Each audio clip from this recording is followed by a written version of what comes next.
pero di niya hinayaang siya'y mawasak. Sa banyagang lupain, siya'y muling natutong tumayo.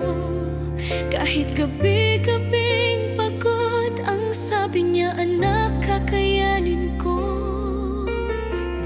Bawat luha'y itinago, bawat dasal ay palihim, para sa mundong mas maganda, para sa tatlong minamahal niya ng daigdig.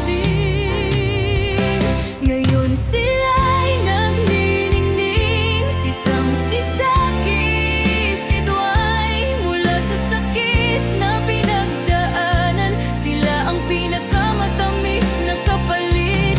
Di siya pinabagsak ng mundo, ginawa niyang lakas ang pait. At ang mga anak niyang mahal, ang ilaw ng buhay niyang kay liwanag.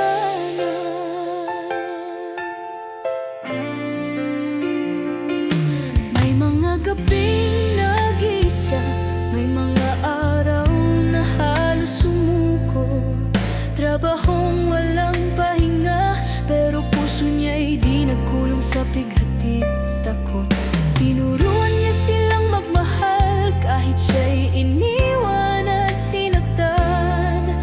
At bawat tagumpay ng mga anak, parang sugat niyang unti-unting gumagali.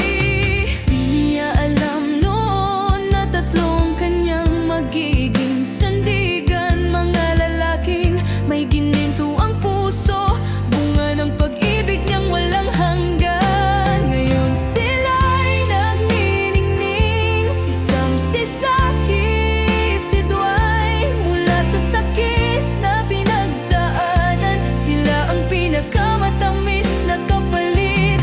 Di siya pinabagsak ng mundo, ginawa niyang lakas ang pait.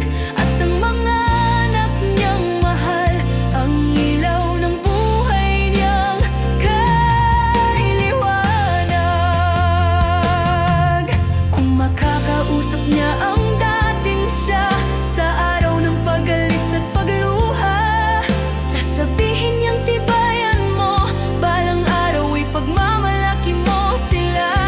Walang pagtataksil na kayang tumalo sa tibay ng puso niyang totoo. Tumindig siya para sa mga anak, at sila ang kanyang tagumpay ngayon. Ngayon sila'y nagniningning, si Sam, si Saki, si Dwight. Ang pagod niya'y naging pangarap, ang pangarap ay naging tagumpay nila ngayon. Di siya pinabagsak ng mundo, ginawa niyang lakas ang pait. At ang mga anak niyang mahal, ang ilaw ng buhay niyang kay liwanag.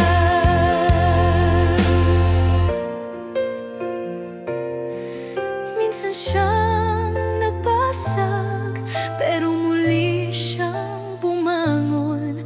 Si Giselle, isang ina, isang mandirigma, at ang tatlong anak